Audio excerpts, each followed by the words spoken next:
Allo mobali ya riche ezanga chérie Flora. Mama Flora, bayebi singo za na bana 5 na mobali tika kobenganga. Mama Flora ozolela nini?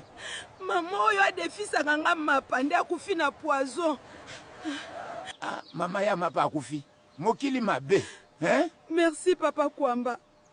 Esalinga pasi makasi na kokite. Toke kasinda kutokende matanga. Mapa yango yo. Ma Flora lelo odefi mapate. Mama na ngai. Oyo makambu nini nazomona? Mama Flora. Papa Kwamba likambu nini? Mama Flora. Lobakasi nini? Botika ngai. Bolongwa kuna bino nyonso. Mama Flora zonga awa. Yo mwasi alokuta ndokie. Na ozonga pa na biso. Na lingi na ngape lisusu libala ote. Mama Flora olekisi. Kaka yo munene, kaka yo lokuta, kaka yo ndumba. Na kei na nga deja kutu na ba libala oyo. Mama Flora na mikitisi nani akozwangana. Na sante oyo. Naza pe na musala te. Pona babone na nga tozongani. Mekindumba na kotika te. Na lova yo Mama Flora.